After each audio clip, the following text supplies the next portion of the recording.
think this is the best possible group of 4 people that could be inducted with me, or 3 people to be inducted with me. Jerry Kutz and I went to high school together.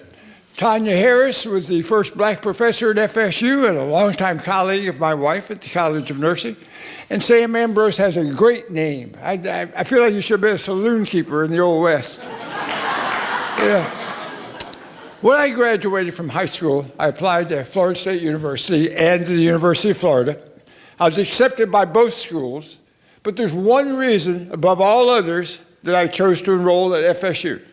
FSU answered first. I was so eager to go away to college that I immediately accepted, and by the time Florida sent me a letter, the die was already cast.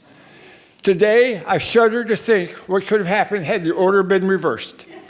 I shudder to think that I could have wound up a shallow, arrogant, good-for-nothing Gator. Yeah.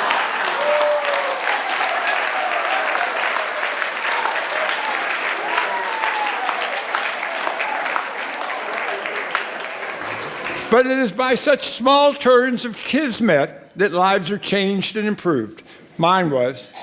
I owe FSU the same things all of us owe our universities. It was FSU that gave me a career. I started writing for the Flambeau student newspaper, and I went on to write for 35 years for the Tallahassee Democrat. I am forever grateful that FSU helped me find my calling in life. It is FSU where I found lifelong friends. So many of my closest friends today are people I met at Kellum Hall, on Landis Green, in the classrooms and events of FSU. I will always cherish their friendship. It is FSU that led me to the greatest person I know, my wife, FSU professor Sally Carey, and in turn to our daughter, Amanda Thompson, who herself has earned 3 degrees here. Worse than being a Gator would have been living a life in which I never met you two. You're everything to me, and I love you so. Most of all, what FSU did for me was give me a place. As a freshman, I used to spend hours in the second floor reading room of the Student Union looking through old FSU yearbooks. I was fascinated by FSU's past as a women's college. I was charmed by photos of a smaller, older campus and photos of old Tallahassee. Raised as a military kid who lived in several states growing up, I never felt an attachment to any one place. But starting with those yearbooks, I fell in love with FSU and Tallahassee.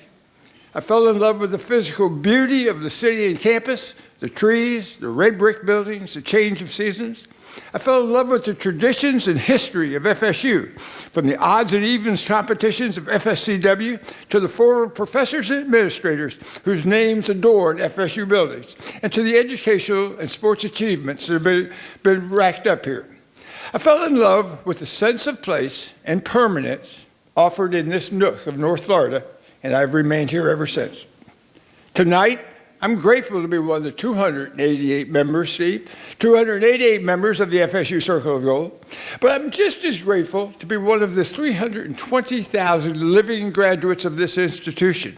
Because of FSU, I found a place to call my own. I found a community that made me proud and happy. I found my Garden of Eden. Thank you very much.